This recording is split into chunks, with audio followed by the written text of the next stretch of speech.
매일 성경 묵상 나눔입니다. 오늘은 3월 13일 토요일입니다. 오늘부터 누가복음으로 다시 돌아가서 저희가 그전에 묵상했던 누가복음 17장의 후반부부터 본문이 시작됩니다. 본문을 읽습니다. 바리새인들이 하나님의 나라가 어느 때에 임하나이까를 묻거늘 예수께서 대답하여 이르시되 하나님의 나라는 볼 수 있게 임하는 것이 아니요 또 여기 있다 저기 있다고도 못하리니 하나님의 나라는 너희 안에 있느니라. 또 제자들에게 이르시되 때가 이르르니 너희가 인자의 날 하루를 보고자 하되 보지 못하리라. 사람이 너희에게 말하되 보라 저기 있다 보라 여기 있다 하리니 그러나 너희가 가지도 말고 따르지도 말라. 번개가 하늘 아래 이쪽에서 번쩍이어 하늘 아래 저쪽까지 비침같이 인자도 자기의 날에 그러하리라. 그러나 그가 먼저 많은 고난을 받으며 이 세대에게 버림바 되어야 할지니라. 노아의 때에 된 것과 같이 인자의 때에도 그러하리라. 노아가 방주에 들어가던 날까지 사람들이 먹고 마시고 장가들고 시집가더니 홍수가 나서 그들을 다 멸망시켰으며 또 롯의 때와 같으리니 사람들이 먹고 마시고 사고 팔고 심고 집을 짓더니 롯이 소돔에서 나가던 날에 하늘로부터 불과 유황이 비오듯 하여 그들을 멸망시켰느니라. 인자가 나타나는 날에도 이러하리라. 그날에 만일 사람이 지붕 위에 있고 그의 세간이 그 집 안에 있으면 그것을 가지러 내려가지 말 것이요 밭에 있는 자도 그와 같이 뒤로 돌이키지 말 것이니라. 롯의 철을 기억하라. 무릇 자기 목숨을 보전하고자 하는 자는 잃을 것이요 잃은 자는 살리라. 내가 너희에게 이르노니 그 밤에 둘이 한 자리에 누워 있음에 하나는 데려감을 얻고 하나는 버려둠을 당할 것이요 두 여자가 함께 맷돌을 갈고 있음에 하나는 데려감을 얻고 하나는 버려둠을 당할 것이니라. 그들이 대답하여 이르되 주여 어디오니이까. 이르시되 주검 있는 곳에는 독수리가 모이느니라 하시니라. 오늘의 본문을 세 개의 단락으로 나누어 살펴보겠습니다. 첫 번째 단락입니다. 첫 번째 단락은 바리새인들이 예수님에게 질문을 하는 것으로 시작합니다. 하나님의 나라가 어느 때에 임하니이까 이렇게 말합니다. 예수님께서 대답을 하시는데 예수님께서 대답을 때에 대한 이야기를 하지 않고 하나님의 나라에 대한 이야기를 하고 있습니다. 하나님의 나라는 볼 수 있게 임하는 것이 아니고 여기에 있다 저기에 있다고도 하지 않는다. 하나님의 나라는 너희 안에 있다. 이렇게 말씀하십니다. 바리새인들에게 때에 대한 이야기를 하지 않고 너희가 하나님의 나라를 오해하고 있다라고 이야기하시면서 하나님의 나라는 너희 안에 있다. 이렇게 이야기합니다. 일반적으로 제가 어렸을 때만 해도 교회에서 하나님의 나라는 너희 안에 있다라는 말씀을 어떻게 가르쳤냐면 너희의 마음 안에 있다 이렇게 이야기했습니다. 그런데 이 너희라는 말을 잘 생각해 보십시오. 이 너희가 누구를 의미하는지 지금 바리새인들을 의미하는 거죠. 바리새인들과 이야기를 하고 있으니까. 그러면 바리새인들이 하나님을 이제 신뢰하고 또 하나님의 법에 열심을 내는 사람들이지만 우리가 알고 있는 것처럼 예수를 믿는 예수의 제자들로 구별되어지느냐? 그렇지 않죠. 복음서에서는 철저하게 바리새인들은 유대인들 또 유대교의 기득권 또 화석화되어진 믿음으로 말미암아 오히려 예수님에게 책망을 받는 사람들인데 그들 안에 그들의 마음속에 하나님의 나라가 있다. 하나님 나라가 마음에 임한다. 이렇게 이야기하지 않는 것은 분명합니다. 이 안에라는 뜻은 in이라는 뜻도 있지만 among이라는 뜻도 가지고 있습니다. 그러니까 다른 말로 번역을 해보면 너희 중에 있다. 이렇게 말하는 거죠. 만약에 예수님을 바리새인들이 둘러싸고 있다든지 또 그 무리들 중에 예수님이 가운데 이렇게 아니면은 무리들 중에 있을 때 사실 하나님 나라는 너희 중에 있다 이렇게 말하는 거죠. 그래서 하나님 나라는 사실은 예수 그리스도와 직결되어지는 거죠. 왜냐하면 하나님 나라는 통치에 대한 이야기거든요. 하나님 나라를 다른 말로 바꾸면 하나님의 통치라고 말할 수 있으니까 그 지금의 이야기의 상황 속에서 하나님의 통치가 이루어지고 있는 또 하나님의 통치의 상징이라고 하는 것은 예수님이라고 이야기할 수 있습니다. 또 하나는 또 다른 해석이 하나 있는데 하나님의 나라라고 하는 순간이 지금 이루어지고 있죠. 지금 상황 속에서 예수님의 말씀 속에서 또 예수님의 가르침 속에서 예수님의 하나님의 말씀에 순종하고 있는 이 순간에 하나님의 나라가 임하고 있죠. 그래서 하나님의 나라는 장소적 개념이 아닌 거죠. 나라처럼 영토가 있어서 정확하게 대한민국, 캐나다라는 영토로 구별되어지는 것이 아니라 하나님의 통치의 개념이어서 오히려 이 통치의 개념에는 캐나다에도 한국 땅이 있죠. 예를 들어서 한국 대사관이 있는 그 대사관이라고 하는 그 로컬의 그 부분이 사실은 한국의 영토로 간주되어지는 것처럼 통치라고 하는 개념은 영역을 뛰어넘는 개념인 거죠. 우리가 그걸 기억하면 좋습니다. 그래서 하나님의 나라는 하나님의 통치를 이야기하는 것이고 영역이나 제한되어지는 것이 아니라는 것이죠. 제가 항상 강조하지만 다신 시대에 다실론의 시대에 각각의 신들이 자신에게 주어지는 영토에 제한되어지고 그 영토를 벗어나지 못하지만 하나님은 그 각각의 신들이 다스리고 있는 그 영토를 통과하여 여행하시는 분이라고 이야기할 때 동일한 이야기입니다. 통치 이야기를 하는 것이고요.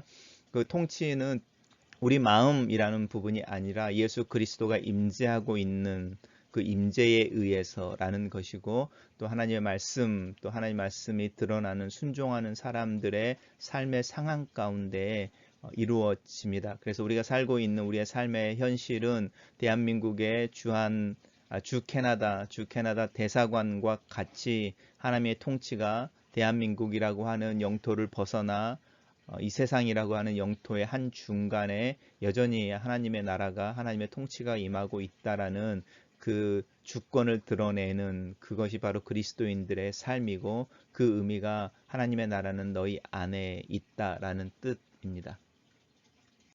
단락을 요약해 보겠습니다. 예수께서 바리새인들에게 하나님 나라는 여기 혹은 저기에라는 장소적인 것이 아니라 너희 안에 있다라고 말씀하신다. 이렇게 요약했습니다.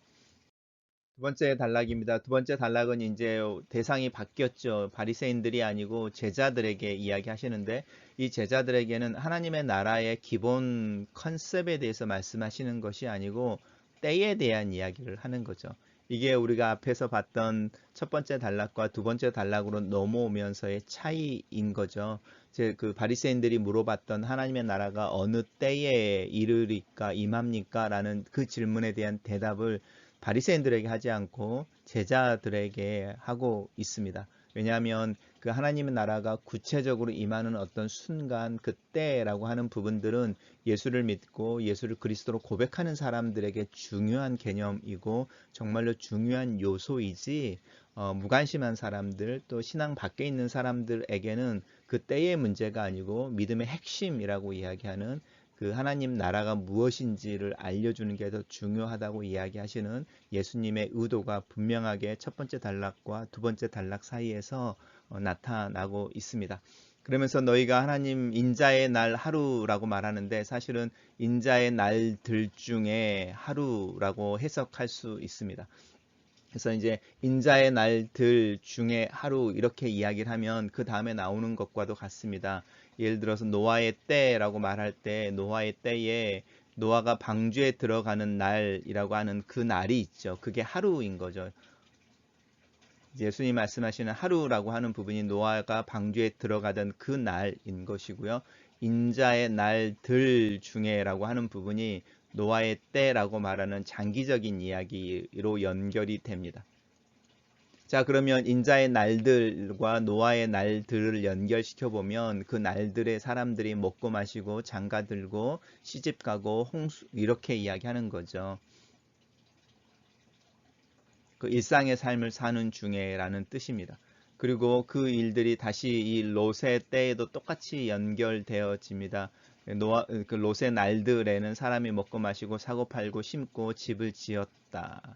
그런데 그 날들 중에 하루가 있는 거죠. 그 하루가 뭐냐면 롯이 소돔에서 나가던 그 날이라고 하는 게 그 단수로 이야기하는 the day라고 말하는 D-day라고 하는 개념이 있습니다. 그리고 수많은 날들이 있고 우리가 이걸 알아야 오늘 예수님이 말씀하시는 것을 잘 알 수 있습니다. 그래서 이 때라고 하는 말이 이제 D-Day를 이야기하는 건지 아니면 Days라고 우리의 일상 그 D-Day까지 가는 그 전에 있는 날들에 대한 이야기를 하는 것인지 우리가 그 부분을 좀 잘 살펴봐야 하고요. 예수님께서 말씀하시는 것은 D-Day라고 하는 그 하루라고 하는 부분은 성경 전체가 이야기하는 부분이죠. 너의 관심이 아니라는 겁니다. 보지 못한다. 시와 때라고 하는 부분은 절대로 알려져 있지 않다. 심지어는 예수님조차도 모른다라고 말하면서 그 날에는 아예 관심을 갖지 말라라는 겁니다. 언제 이 세상이 멸망하는지, 언제 예수님이 그 날에 오는지에 대한 이야기는 아예 관심을 꺼. 이렇게 말씀하고 있는 거죠. 그리고 오히려 그 날 전에 있는 수많은 날들에 대해서 고민하고 그 날들을 어떻게 살아갈지를 사실은 신경을 써야 된다. 이렇게 말하는 겁니다. 그러면서 이제 예수님이 이야기하시는 게 번개가 하늘 이쪽에서 번쩍이어 하늘 아래 저쪽까지 비침과 같이 자기의 날에도 그러하리라 라고 말씀하시면서 이 그 날이 자기의 날이 D-Day인 거죠. 그 하루 보고 싶어하는 그 하루인데 그 날은 다 알게 될 거야 라는 겁니다. 그래서 걱정하지 마. 그 날을 보고 싶어하는 것은 너희들의 눈에 보이게 될 거니까. 마치 번개라고 하는 것이 언제 몇 월 며칠 몇 시 몇 분 몇 초에 저 하늘 어디에서 번쩍일 거다라고 말할 수 없지만 번개가 치면은 그 지역에 있는 모든 사람들이 뭐 오타와든 카나타든 바헤븐이든 상관없이 그 천둥이 치는 것을 그 번개의 불빛을 보는 것처럼 예수님이 나타나시는 그 D-Day라고 하는 인자의 날 중에 하루라고 하는 그 심판의 날은 분명하게 모든 사람들이 인지하고 인식하게 임할 테니까 그거는 걱정하지 말라라는 것입니다. 그래서 이제 인자가 나타나는 날도 그러하리라라고 말하면서 이제 그 날에 대해서 이야기할 때에 그 앞에 있는 날들 동안에 하나님을 의식하고 하나님께 순종하고 하나님을 믿는 믿음으로 살 수 있느냐라고 하는 부분을 명확하게 이야기하고 있습니다. 그래서 예수님께서 말씀하시기를 그 D-Day에 대한 이야기를 하시면서 그러나라고 이야기하시면서 먼저 그가 많은 고난을 받으며 이 세대에 버림바 되어야 한다라고 예수님의 인자의 날들이라고 하는 이 예수님이 걸어가시고 살아내야 하는 날들에 대한 이야기를 하고 있습니다. 그래서 예수님의 날들은 내가 먼저 고난을 받고 이제 이 세대에 버림받아 십자가에서 죽음을 경험하게 되고 그 죽음이 있어야만 부활이 있고 그 부활의 능력으로 D-Day가 임할 때에 왕 중의 왕 또 세상을 심판하시는 권세를 가진 분으로 드러나니까 예수님의 날들이 사실은 D-Day보다 훨씬 더 중요한 거죠. 우리의 신앙생활도 마찬가지입니다. D-Day보다 그 Days라고 말하는 우리의 일상을 십자가를 지고 우리에게 주어진 우리의 십자가를 지고 예수를 따르는 자의 삶을 살아낼 때에 그 D-Day는 우리에게 중요한 문제가 아니고 우리는 그 날을 알게 될 것이고 벌써 비가 오고 있다는 걸 인식할 수 있으니까 방울이 떨어질 때 그걸 제일 먼저 맞는 사람들일 거고 번개가 칠 거라는 걸 알고 있어서 그 번개가 칠 때 놀라지 않을 것입니다. 단락을 요약해 보겠습니다. 예수께서 인자의 날은 심판의 날이며 그 날이 오기 전에 자신은 고난을 받고 이 세대에 버림바 되어야 한다라고 말씀하신다라고 요약해 봤습니다. 마지막 단락입니다. 그날에라는 말로 시작을 하고 있습니다. 더 D-Day에 대한 이야기를 하는 거죠. 더 D-Day라고 이야기하는 예수님의 재림의 날에 만일 사람이 지붕 위에 있고 그 세간이 집 안에 있으면 그것을 가지러 내려가지 말 것이요 라고 말합니다. 더 D-Day라고 하는 것은 굉장히 긴박한 날을 의미하죠. 그때에 사람이 지붕 위에 있고 세간이 그 집에 있다라고 말하면 이제 예를 들어서 전쟁이 막 일어났다고 생각해 보십시오. 그래서 사람들이 피난을 가야 되는 상황인데 여유가 있으면 집에 돌아가서 이제 금부와도 챙기고 또 나중에 돌아와서 내 재산을 이렇게 주장할 땅 문서나 집 문서도 챙기고 또 요건이나 이런 아이덴티티가 될 수 있는 문서들을 챙겨서 피난을 떠날 수 있지만 그 날은 그런 상황이 아닐 거라는 겁니다. 왜냐하면 많은 날들 동안에 그 피난을 준비하는 날들이 이미 앞에 있었으니까. 그리고 더 D-Day라고 하는 그 날이라는 그 단수는 그 많은 날들이 끝나는 마지막 날이고 굉장히 위급하고 또 긴박한 상황일 거라는 거죠. 예를 들어서 노아의 홍수가 일어나기 전에 방주에 들어가는 그날, 또 소돔과 고모라를 떠나야 되는 그 날이라고 하는 날인 거죠. 그 날에는 그 앞에 있었던 많은 여유와 또 기회들이 다 닫혀 있는 끝나는 긴급한 날이어서 그날 방주에 들어가지 않으면 그리고 그날 소돔과 고모라를 떠나지 않으면이라고 말하는 근데 그 날이 얼마나 많은 시간이 주어져 있는지 알지 못할 때의 긴박함 속에서 방주에 들어가야 되고 바로 떠나야 되는데 이 사람이 왜 세간을 가지고 가는지 한번 생각해 보십시오. 그렇게 우리가 6.25 전쟁이 일어났을 때 뭐 호렬단신으로 이렇게 도망치듯이 아무것도 가지지 않고 맨몸으로 남한으로 내려왔다라고 말하는 사람들이 많이 계셨잖아요. 그런 분들이 많이 계셨잖아요.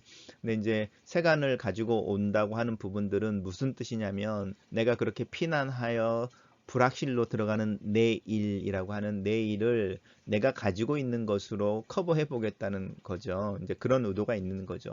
내가 전쟁을 피해서 피난을 갈 때 그 날이 정말 막막하고 두려운 날인데 내가 그나마 뭘 좀 가지고 있으면 음식을 사 먹을 수도 있고 또 그 피난 간 곳에서 정착하기 위해 뭐 집도 살 수 있고 장사도 해볼 수 있고 이제 이런 생각을 갖는 거죠. 내 힘으로 그 불확실한 미래를 어떻게 컨트롤 해보겠다. 이제 이런 마인드가 있는 거죠. 그게 자기의 목숨을 보존하고자 하는 자라는 뜻입니다. 근데 이제 생명의 삶을 공부하시는 분들은 아시겠지만 선을 알고도 행하지 않는 것이 죄라고 야고보서에서 이야기할 때 그 선을 알고도 행하지 않는 그 선은 뭐냐면 그 부자 크리스찬들이죠. 부자 크리스찬들이 해외 외국에 가서 얼마 동안의 장사를 하고 또 거래를 해서 많은 수익을 남기고라고 하는 비즈니스 플랜에 대한 이야기를 하고 있는 거죠. 그래서 내가 어디에 가서 몇 년 동안 어떻게 무역을 하여서 많은 돈을 벌어서 돌아오겠다라고 하는 그 계획인데 그 계획을 세우는 것이 문제가 아니고 그 계획을 누가 이루어 주는지에 대한 이야기죠. 내 미래를 누가 주관하고 있는지를 아는 것이 선을 아는 것이고요. 그리고 그것을 고백해내는 것이 믿음인데 나의 미래가 나는 계획할지라도 그것을 이루시는 이는 하나님이십니다. 라고 말하는 그것을 실천해내지 못하는 게 죄라고 규정하고 있는 그 말씀을 한번 생각해 보신다면 마음을 자기 목숨을 보존하는 것이 왜 죄이고 그 자기를 목숨을 보존하고자 하는 자가 그 목숨을 잃어버린다라고 경고하고 계시는지를 우리 이해할 수 있죠. 그 긴급한 상황에는 내가 가지고 있는 거, 내가 뭔가 손에 더 쥐고 있어서 그것으로 내 미래를 또 내 내일을 보관하려고 또 보장하려고 하는 것이 아니라 단순하게 하나님의 은혜, 하나님이 내 삶의 또 내 생명의 주인이라는 그 단순한 믿음 하나로 이렇게 방주에 들어가야 되고 또 소돔과 고모라를 떠나야 되는 거죠. 그 긴박한 상황. 마치 6월절에 밤이 지나고 아침이 왔을 때에 떠나야 되는 것처럼. 근데 이제 그때 뭔가 가지고 있을 수 있었던 사람들은 그 전에 있던 날들에 준비해 놓는 것이잖아요. 그래서 이제 그 전에 있었던 날들에 어떤 그 우리가 이제 그 날들을 잘 살아야 더 데이, D-Day라고 하는 그 날에 하나님의 은혜라고 하는 부분들을 잘 준비해 왔으니까 그 은혜를 가지고 떠날 수 있는데 그렇게 준비하지 않았던 사람들 그런데 하나님의 은혜로 그 순간을 깨달은 사람들 무슨 말인지 아시겠죠? 믿음을 가지고 있지만 잠들어 있다가 신랑이 도착했다라는 그 야단 법석의 잠에 깨서 문득 깨달은 사람들, 이 사람들에게는 챙길 없죠. 이게 마치 사도 바울은 뭐라고 말하냐면 그날에 구원을 받는 사람들 중에는 부끄러운 구원을 받는 사람들이 있을 거라는 겁니다. 잠을 자다가 브리아라는 말에 잠옷채로 뛰쳐나오는 사람들. 근데 그렇게 뛰쳐나와야 생명을 구할 수 있는 것이죠. 근데 그 전에 그것을 체면을 차리겠다고 뭔가를 보관하고 그 집에서 그 화재가 났는데 뭔가를 챙겨 나오려고 해서 화재 이후에 뭔가를 대비하려고 하는 사람들은 사실은 목숨을 잃을 가능성이 훨씬 더 많죠. 그 위급함에 대한 이야기, 또 그래서 그 전에 있는 날들, 주어지는 기회들을 선용해서 은혜로 그 날들을 살아야 되는 것에 대한 강조를 이야기하고 있는 부분입니다. 그리고 이제 34절로 가면 제가 어렸을 때 휴거라는 말로 굉장히 저를 무섭게 했던 본문이기도 하는데요. 둘이 한 자리에 누워 있으면 하나는 데려가고 하나는 버려둠을 당할 것이다. 또 여자가 맷돌을 갈고 있는데 하나는 데려가고 하나는 버려둠을 당할 것이다 라는 것인데, 이 휴거라는 이야기는 모르겠습니다. 제 어렸을 때 왜 그렇게 휴거라는 이야기가 한국 교회의 보편적인 신앙처럼 이야기가 되어졌는지. 근데 이 휴거라고 하는 이야기는 신학적인 논쟁 속에서 나오는 겁니다. 예를 들어서 이제 천년 왕국이라는 게 있거든요. 요한계시록을 공부하다 보면 천년이라고 하는 세월 동안에 주님이 다스리는 어떤 왕국이 만들어지는데, 주님이 다스리는 왕국이 천년이라는 왕국의 이름의 형태로 나타나는데, 이제 이 천년 왕국이 이제 우리가 소위 말하는 하나님 나라 천국으로 연결되어지는 그 중간에 있는 거냐. 굉장히 세대주의적이라고 말하는 시간의 흐름 속에 하나님의 나라가 있다. 이곳에 저곳에 이렇게 말하는 언제라고 말하는 것 속에서 나오는 옛날 생각, 옛날 신학의 어떤 관점에서 나오는 것인데, 예수님이 재림하시기 전에 천년 왕국이 이루어질 거다. 그리고 그 천년 왕국은 주님이 이루어 주시고, 그 천년 왕국 속에 이제 천사들이 접시를 이렇게 엎고 또 나팔을 불 때마다 이제 재앙들이 막 이게 지상에서 막 일어나는 일들, 굉장히 고난스러운 상황들이 일어나게 되는데, 그 고난으로부터 하나님을 믿는 성도들은 그 고난을 당하지 않도록 이렇게 들어 올려줄 것이다. 이게 이제 휴거거든요. 그리고 이제 그 이야기를 오늘 본문에서 이야기하는데, 사실은 성경의 지지를 받지 않고 있고, 오히려 그 휴거를 이야기하는 사람들의 신학 또한 성경에 근거하지 않는 신학, 이런 경우, 이런 비난을 훨씬 많이 받고 있습니다. 그리고 이제 성경에 대해서 이해가 조금은 부적절한 사람들인 거죠. 근데 오늘 본문에서 이야기하고 있는 것은, 이렇게 앞에서 말했던 제자들에게 너희가 잠들어 있다가 깨어났을 때에 너희가 너희들에게 주어진 은혜의 날들을 허비했기 때문에 너희들이 더 이상 뭔가를 준비할 수 없어. 그래도 그 순간에라도 너희가 살고 싶다면 믿음으로 너희 미래를 맡기고 하나님을 향해서 달려가야 돼. 이렇게 이야기하는 부분인 거죠. 그리고 이제 그것은 옆에 있는 사람 때문에 네가 그렇게 할 수 있는 게 아니고, 그건 너의 순전한 너의 결단인 거야라는 겁니다. 믿음을 단독자로 하나님 앞에 서 있는 내가 고백해내고, 내가 고백해내는 것을 통해서 예수님과의 관계나 또 하나님과의 관계, 하나님의 나라라고 말하는 부분이 만들어지는 거잖아요. 모태 신앙이라고 하는 것이 사실은 존재하지 않는 이유가 거기에 있지요. 그것과 같은 이야기를 하는 거죠. 그래서 그 날이라고 하는 그 마지막에 노아의 홍수에 들어가야 되는 것 같이 긴박한 날에는 번개가 치고, 그 번개를 다 알아차렸을 때 그 번개의 의미를 알고 이렇게 반응해야 될 때는 옆에 있는 사람을 신경 쓸 겨를이 없을 거야. 그리고 신경을 써서도 안 돼. 왜냐하면 그것은 그 사람의 문제이고, 너는 너의 문제로, 너의 결단과 너의 의지로, 너의 믿음으로 이런 이야기를 하고 있는 부분입니다. 그리고 이제 36절에 이제 우리가 성경을 읽다가 잘 발견하지 못하는 굉장히 흥미로운 부분이 나타나죠. 절은 있는데 그 내용은 없음, 이렇게 써져 있는 부분이 있습니다. 한국 교회에도 이제 킹 제임스 버전이 유일한 하나님의 말씀이다라고 주장하는 사람들이 있어서, 킹 제임스 버전 아니면 킹 제임스 버전의 영어 성경을 번역한 그 성경을 강조하고, 그 성경만이 하나님의 말씀이라고 이야기하는 사람들이 있는데, 사실은 그렇지 않습니다. 이제 이 없음이라고 하는 단어가 우리가 가지고 있는 성경에 등장하는 이유는, 옛날 성경에는 이 구절이 있었는데 이제 사본학이라고 그래서 헬라어로 기록되어진 신학 성경이 원본은 없죠. 맨 처음에 저자가 직접 기록한 책은 남아있지 않고 이제 필사본들로 존재하는데, 그 필사본들이 하나나 두 개가 아니고 수천 개가 있습니다. 이렇게 파편으로 하면 더 많이 있고요. 이제 권으로 되어진 것도 있고, 일정한 어떤 장이나 또 이렇게 긴 부분으로 나오는 사본들이 있는데, 그런 사본들을 다 모아보고 시대적인 어떤 테스트를 해서 어떤 게 더 오래된 사본인지를 이렇게 분석해내고, 그것들을 이렇게 모아냈을 때에 그 오래된 사본들 속에서 사본들의 대부분이 이 39절은 없더라는 겁니다. 그러면 이제 우리가 자연스럽게 예측할 수 있는 게, 이 36절에 있는 내용이 후대에 필사하는 과정 속에서 아니면은 번역되어지는 과정 속에서 첨가되었을 가능성에 대한 이야기를 하는 거죠.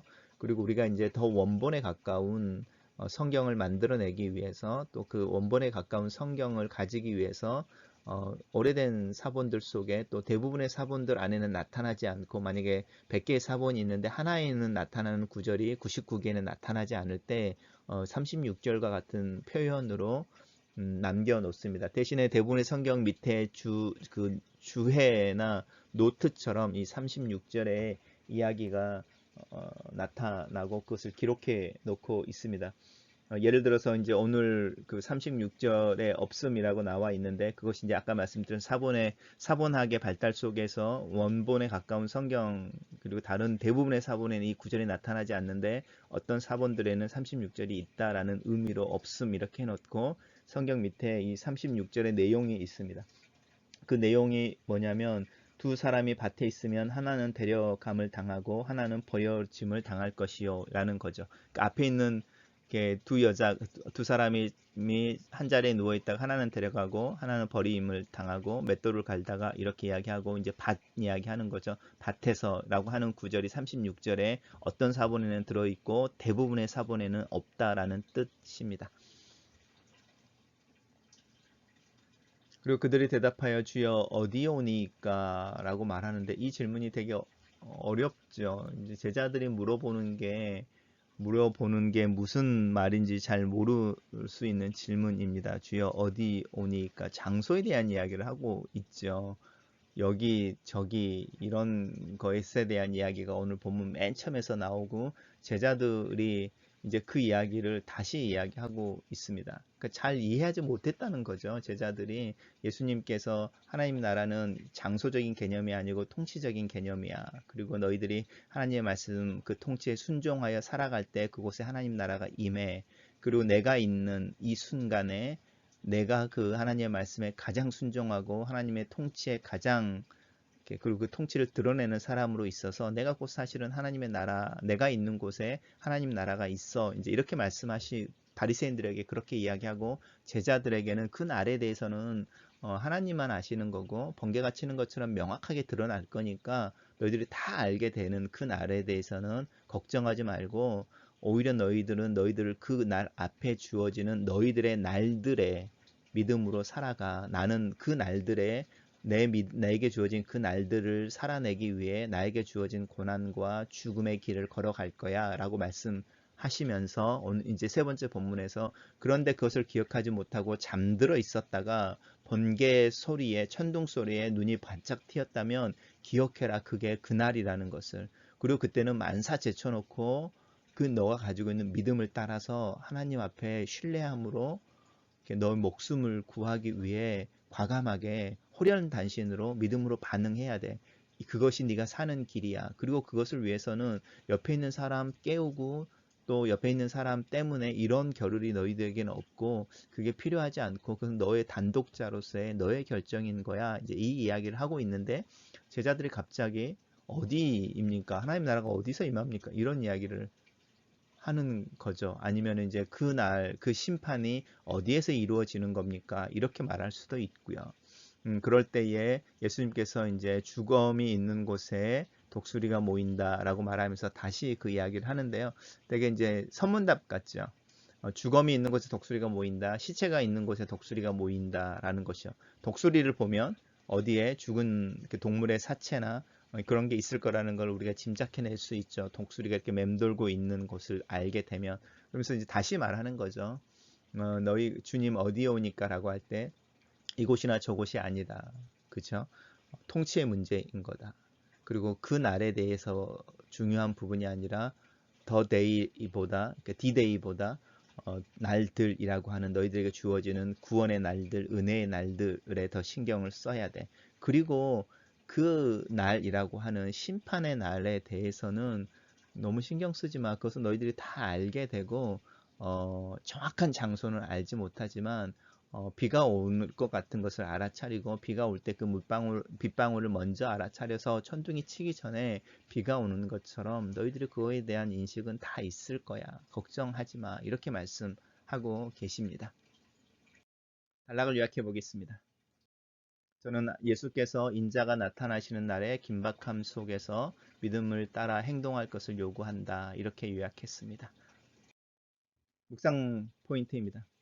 하나님의 나라는 장소적 개념이 아니다. 이곳이나 저곳에서 발견되지 않는다. 하나님의 나라는 마음속에 임하지도 않는다. 하나님의 나라는 바로 예수 그리스도 그 자신이며 그의 임재가 있는 곳을 의미한다. 내가 그리스도를 따라 그리스도와 함께 있을 때 하나님 나라가 경험된다. 하나님 나라는 하나님의 통치를 의미하기 때문이다. 하나님의 통치는 내가 처한 상황 속에서 나타난다. 내가 하나님의 말씀을 따라 누군가를 용서하기로 애써 마음을 먹고 입으로 그 말을 할 때에 하나님의 나라가 경험되고 하나님 나라가 드러나는 것이다. 내 삶의 우선순위를 따라 하나님의 법과 가치를 선택하는 행동과 그 행동의 상황 속에서 하나님의 나라가 임한다.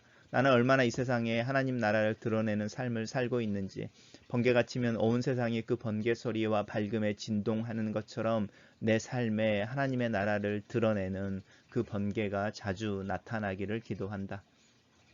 두 번째 묵상 포인트입니다. 노아의 날들이 있었다. 방주의 문이 닫히고 비가 오기 시작하던 그 날 이전에 참 오랫동안 방주를 짓도록 허락되던 날들이 있었다.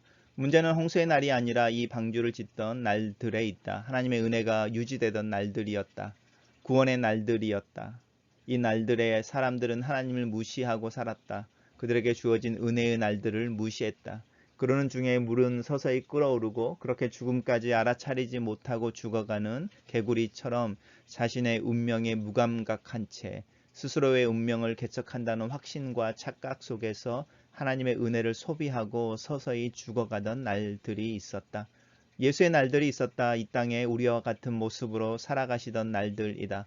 많은 병자들이 고침을 얻고 기적이 일어났다. 하나님 나라가 선포되고 회개가 요청되었다. 하지만 동시대의 사람들, 예수의 동시대의 사람들은 예수를 무시하고 살았다. 그들의 관심은 자신들이 가지고 성취하고 싶었던 것에 있었다. 당시 종교 지도자들은 기득권을 유지하는 일에 관심이 있었고 예수의 제자들은 자신에게 주어질 영광에 관심이 있었다. 예수는 그렇게 고독하게 자신에게 주어진 길을 홀로 걷고 있었다. 그의 고난과 죽음이 먼저 와야만 그 날이 오기 때문이었다. 그의 십자가 죽음과 고난을 통해서만 부활이 가능했다. 그리고 그렇게 죽음을 이긴 권세로 마지막 날에 그 날에 왕의 왕으로 나타나실 수 있기 때문이었다. 나에게 주어진 날이 있다. 날들이 있다. 하나님께서 나에게 은혜를 베푸시는 날들이다.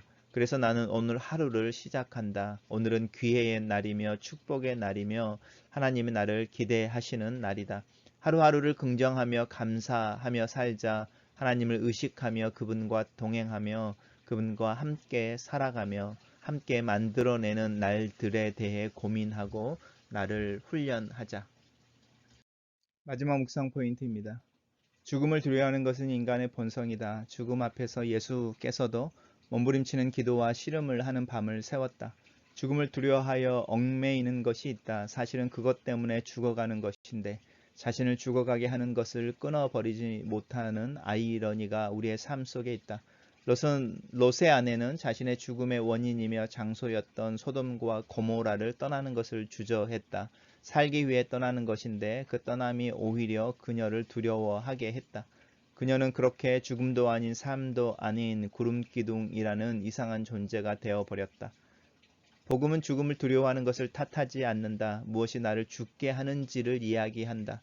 그것에서 떠나라고 요청한다. 과감한 긴박한 탈출이 필요하다. 6월절의 밤 그리고 아침처럼 애굽을 떠나야 한다. 내 앞에 무슨 일이 놓여 있는지가 두려운 것이 아니라 지금 죽는다는 것을 더 두려워해야 한다. 많은 사람들은 오히려 내일이 하나님의 손에 있음을 신뢰하며 오늘 과감한 죽음을 통하여 자신을 죽게 하는 것에 저항하고 그 죽음의 장소를 떠났다. 이 떠남과 버림은 나 혼자의 결단이어야 한다. 내 옆에 아무도 없는 상황에서 하나님 앞에서 고독한 단독자로 서게 하는 결단이다. 내가 가야만 하는 길, 나 홀로 가야 하는 길이기 때문이다. 하지만 이 길을 걸을 때 내 옆에 서 계시는 이가 있다. 이 길을 먼저 걸으셨던 예수 그리스도이시다. 나는 어떻게 이 떠남을 실천할 수 있을까? 죽음을 실천할 수 있을까?